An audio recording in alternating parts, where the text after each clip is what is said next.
Tåke, høst og kanskje aller mest vinter minner meg om det som er helt stille. Ikke stillhet. Stillhet er fraværet av lyd. Og jeg har akkurat ventet på at et fly på himmelen skal passere for å høre stillhet. Men det stille har vært her hele tiden.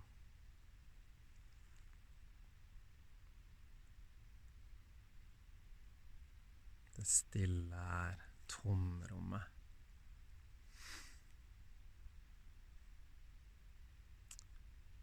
Som alt hviler i, tomrommet som holder alt. Litt som at kroppen består av atomer, som består av subatomiske partikler, med enorm avstand mellom.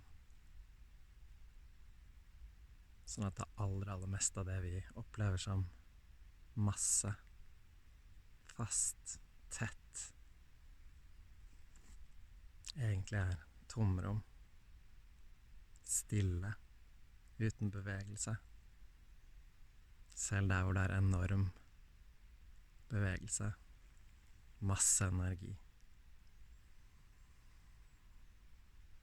så skjer det i det stille. Jorda spinner med en hastighet på over 1000 kilometer i timen. Og det oppleves stille.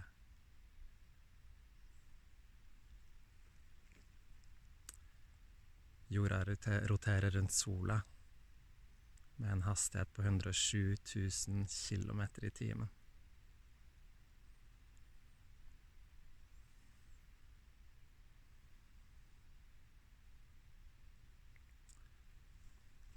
Solsystemet roterer rundt galaksen, Melkeveien,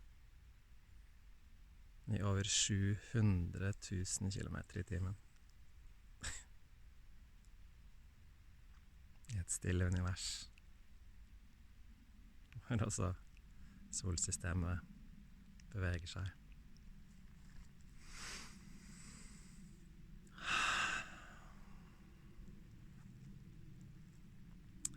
Og dette stille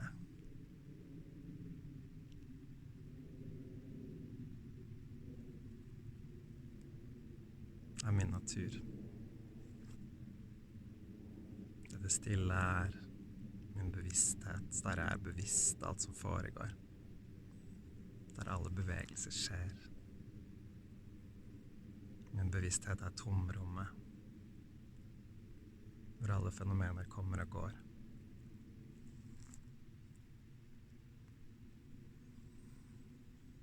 Det stille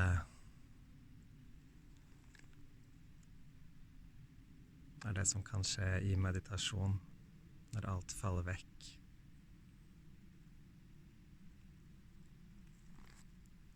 Og i livet.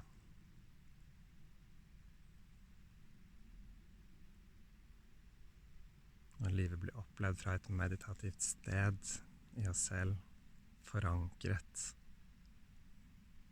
i den stillheten, uansett hva som foregår. Kan sitte i midten av en storby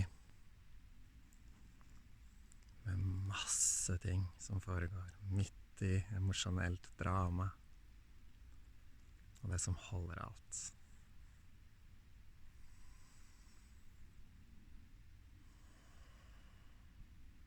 Det er det stille.